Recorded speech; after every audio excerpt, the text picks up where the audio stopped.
Muchas gracias a todos nuestros amigos, les saluda Kevin Ortiz. Hoy continuaremos con esta serie de videos, Biblia e Historia, que son muy interesantes.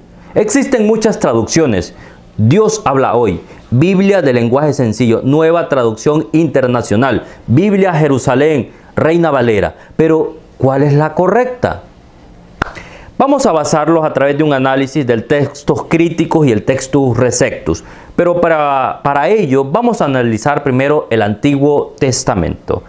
Vamos a basar a través de documentos antiguos, copias antiguas, para ver cuál es el resultado. En primer lugar necesitamos unos códices. Se encuentran unos códices llamados el Códice de Alepo en el año 950 después de Cristo, es decir, 1000 años atrás. Este códice en Tiberíades, en Israel, por el gran masoreta Aarón Moisés Ben Asher, fue una copia que permitió saber con respecto al Antiguo Testamento.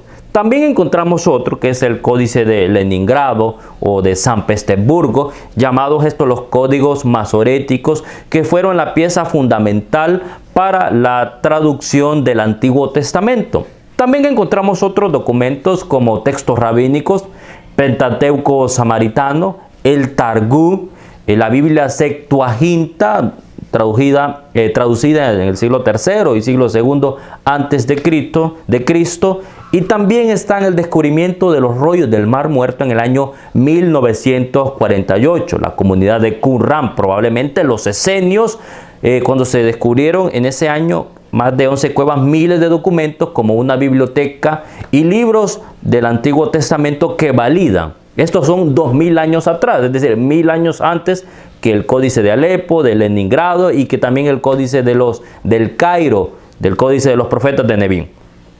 En el Antiguo Testamento no hay problema, no tenemos ningún problema. El descubrimiento de los rollos del Mar Muerto en el desierto de Judea, pues no hay mucho problema. Es decir, el debate se da en el Nuevo Testamento. ¿Por qué?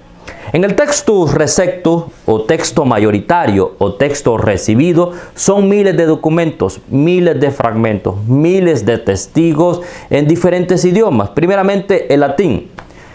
El Papa Damaso I encomendó a Jerónimo de Estridón que tradujera del griego al latín, ya que el latín era el idioma predominante en todo el Imperio Romano. Así que desde el 384 hasta el 417, él tradujo en las cuevas de Belén la Biblia, el latín, aunque también ya se encontraba la Vetus Latina. También estaba el siriaco, que es la peshita, el gótico de los bárbaros por aquel Ulfilas en el siglo VI después de Cristo. También está el copto, el etíope. Son miles de idiomas que se tradujeron, miles de manuscritos.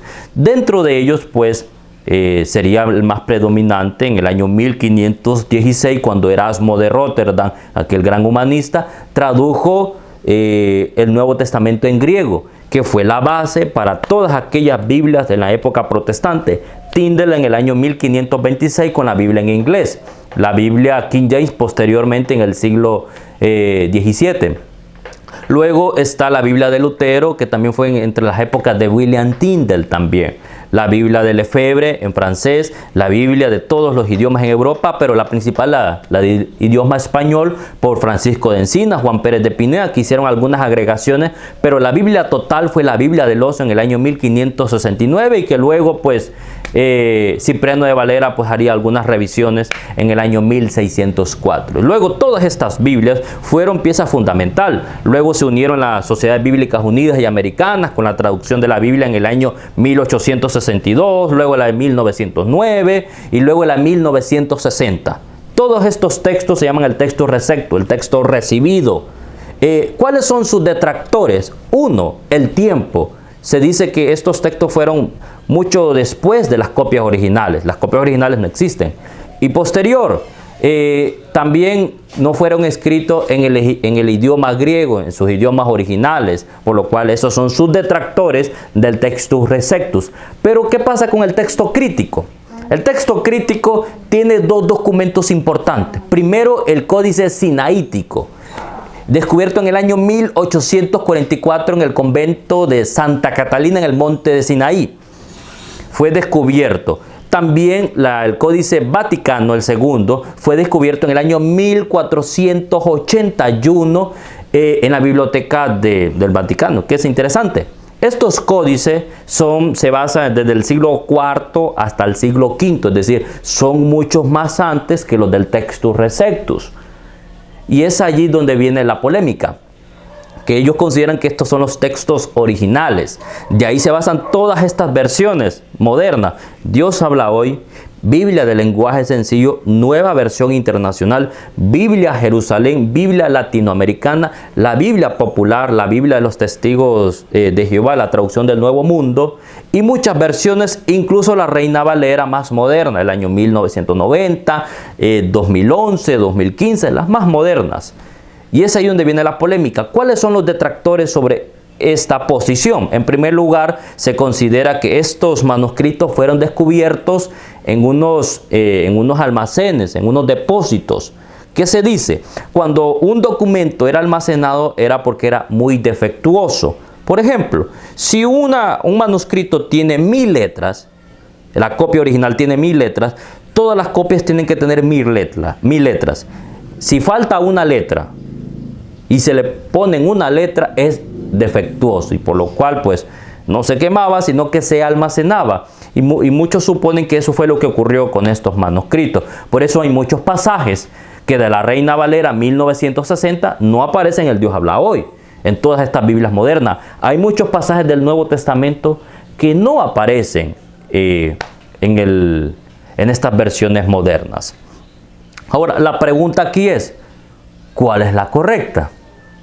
Todos hemos crecido con la Reina Valera 1960, es indiscutible, y por lo cual no debemos rechazarla. Y tampoco debemos rechazar el otro bando. Esas otras versiones nos deben ayudar para estudiar versículos complicados, para un mayor aprendizaje. Es allí la importancia y la madurez espiritual. No debemos ser detractores, debemos conocer la historia, debemos indagar más, debemos ser más investigativos acerca de las nuevas traducciones. Debemos ser muy cuidadosos también con algunas otras traducciones, que en posteriores videos estaremos hablando de cada una de estas Biblias y su gran diferencia. Pero eso será para otro próximo video. Invitándole también, indiscutiblemente, que debemos ser más maduros espiritualmente y saber esto, las diferencias entre estos dos grandes bandos, y tomar un poco de cada uno.